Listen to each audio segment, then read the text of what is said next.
नमस्कार शेतकरी मित्रांनो, आज आपण गोशेगाव येथील युवा प्रगतशील शेतकरी प्रकाश सर यांच्या प्लॉटवर आलो. मुळे इथे आपण जर कधी इथे येण्याचं प्रमुख कारण बघितलं तर जवळून कधी बघितलं आपण तर मिक्स मॅक्रोन्यूट्रनची डेफिशियन्सी इथं आलेली आहे. हे जे कडाला अशा पिवळसरपणा दिसतं तुम्हाला, ह्या कडा पतल्याहून पिवळसरपणा आहे.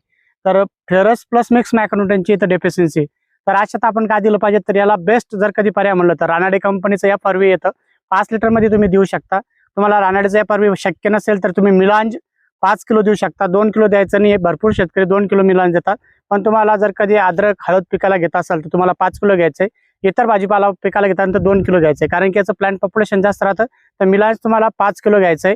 आणि त्यानंतर जर कधी तुम्हाला ते नसेल भेटत तर तुम्हाला मिंगल जे आहे ते 2 किलो ते 4 किलो पर्यंत मिंगल तुम्ही घेऊ शकता. मिक्स मॅक्रोन्यूट्रनच्या डेफिशियन्सी जर कधी आपण जवळून बघितली तर असा हलकासा पिवळसरपणा येतोय.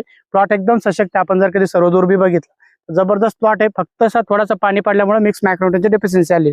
भरपूर शेतकरी जे खत देत आहेत त्यामध्ये जर का तुम्ही मिक्स मॅक्रोन्यूट्रन देत राहिला, तुम्ही बोरोकॉल जिंजर देऊ शकता किंवा स्वरूप ॲग्रोकेमिकलचं G5 ग्रॅन्युअल देऊ शकता किंवा तुम्हाला A to Z देऊ शकता किंवा बायोझॅम ग्रॅन्युअली तुम्ही देऊ शकता. कारण की इथून पुढे जे कंद बनवायला ताकद लागते पिकाला, त्याच्यामुळे जास्तीचं न्यूट्रिशन गरज असते आणि प्लांट पॉप्युलेशन जास्त असल्यामुळे तुम्हाला जे न्यूट्रिशन ते अधूनमधून तुम्हाला मिक्स मॅक्रोन्यूट्रनकडेही देणं गरजेचं आहे. भरपूर शेतकरी जे ते कंदकुजीमुळे घाबरताय आणि न्यूट्रिशन देत नाही, त्यामुळे प्लॉट स्ट्रेसमध्ये जातो.